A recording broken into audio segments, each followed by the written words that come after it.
Neat, right?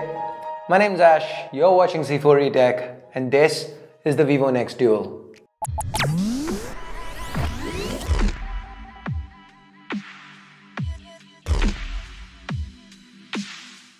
If you do end up liking this video, please don't forget to turn on notifications by hitting that bell icon. So here's the box. First up we have the Vivo Nex Dual, then there's a SIM ejector tool, some leaflets, a Type-C cable, an included bumper case that fits quite snug, a 22.5 watt fast charger, and a pair of earbuds. I know, I kinda did rush through the unboxing, but that's only because I really want to talk about the Nex Dual. About the unique stuff that it brings with it. So here we have a 6.39-inch display to the front that's 19.5 by 9 and a 5.49-inch 16 by 9 panel to the back. Both Super AMOLED, 1080p, so rich colors, deep blacks and excellent viewing angles. Now enough with the technicalities, let's get to the practical questions. How do they work? Which is the primary screen? Logically, it should be this one, right? The larger one. But Vivo doesn't want you to decide. They say no matter which way you pick the phone up, you should be able to use it naturally. Wait, what? Yep, exactly. So how do they do it? Now for starters, there are two power buttons to both sides, and the display that turns on, it's dependent on which power button you hit. So it's always the one to the right, so pick it up naturally, hit the power button, and this display turns on. But now instead, if you're picking it up this way and you hit this power button, which is to the right, then this display turns on. So the next question is, what about security, right? So let's say you pick the phone up this way. Now how do you unlock it? Well, in this case, there is the third camera, the TOF sensor, which is basically the 3D face recognition stuff, hardware face recognition. That kicks in, and there you go, unlocked. But if you were to pick the phone up the other way, and now we've got the in-display fingerprint scanner, so that's fast, that works really well. And there you go. Okay, say you're using it this way and get a call. Well, Vivo has you covered here too. You get an earpiece slit on either side, so you can talk this way or this way. Now here's a fun fact. You know how some brands don't include an ambient light sensor? If you know which brand I'm talking about, let me know in the comments. Now well, Vivo does include an ambient light sensor. In fact, they include two. So one to this side, one to that side. So auto brightness works on both sides. Now here's another little innovation. Press both power keys to quickly swap between displays. Alternatively, you can use a 3-finger swipe. Both work very well and work with almost all the apps that we tested them with. Okay, so it works well, but what else can you do with it? Well, Vivo's included a lot of nifty little tricks that let you take advantage of that second screen. There is V-Heart that lets you draw anything on the second screen, and you can even set it so it shows up every time you unlock the phone. There's also V-Mood, which lets you display a picture of your choice every time you draw the gesture on screen. You can also choose from a few pre-programmed GIFs. Then there's another feature here that should, in theory, cause social media apps to pop up in the second screen if you quickly swap over while playing games. In theory, because we didn't manage to get it working during our testing. But I'm not gonna call it a flaw because this phone isn't ready for official launch yet. The software is pre-production, so I expect things to get a lot better if and when it goes on sale.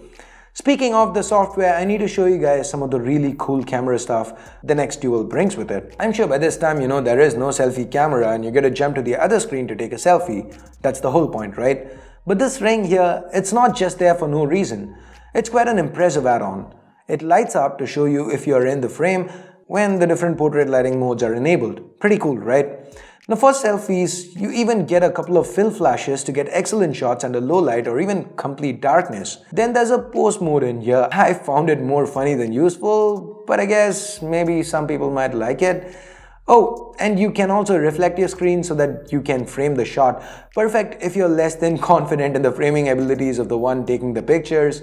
Now barring this, you get all your regular modes too. And as far as picture quality goes, well, here are a few that we shot around the office. Seemed to be pretty good, decent detail and colors.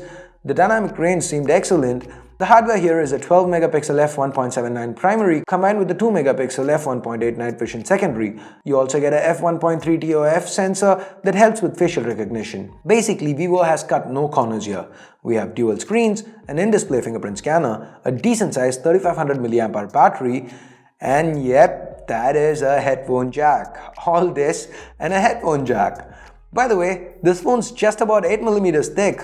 Vivo seems to want to prove that you can have it all, and they actually seem to have done it here. Oh, have I mentioned the internals? It's the flagship Snapdragon 845 with 128 gigs of storage and 10 gigs of RAM. On the software side of things, we have FunTouch OS 4.5 on top of Android 9 Pie. Now before we wrap this one up, here's another thing that really impressed me. That bottom firing speaker, it's phenomenal. It's very loud and clear. It absolutely blew me away. On a phone that offers all this, they surely could have compromised on the speakers, and none of us would have really blamed them for it, right? But there is in fact a special focus on audio here. In fact, they have the AK4377A hi-fi chip. Now that doesn't mean the phone's without any cons. There is no room for microSD, FunTouch OS is very iOS-esque and might not be everyone's cup of tea, and double the displays mean double the chances of scratches and breaks. Then there's the pricing. Now after seeing the spec sheet, I thought that would definitely be a con. But surprisingly, it isn't. The Nex Dual is priced at 49.98 yuan in China, which converts to about $725 or 50,000 Indian rupees, roughly. Now considering all that Vivo is offering, it doesn't seem like a bad deal at all. That is, if you want to live on the bleeding edge of technology. At least that is my 2 cents. Now, what do you guys think about the Nex Dual? Are you impressed by what Vivo has put together here? Are you worried about how the battery would fare or how difficult it would be to keep the phone safe? Let me know in the comments below, and with that, it is time. I bid you adieu. We are at the end of this video. Please share it with friends and family if you can. Thumbs up or thumbs down based on whatever you felt about it. Both are okay. Subscribe, turn on notifications by hitting the bell icon so that you don't miss out on any of our daily content. Thanks a lot for watching. Till next time, my name's Ash. You've been watching C4 Retech, and I'm signing off for now. You guys have a great day. Bye-bye.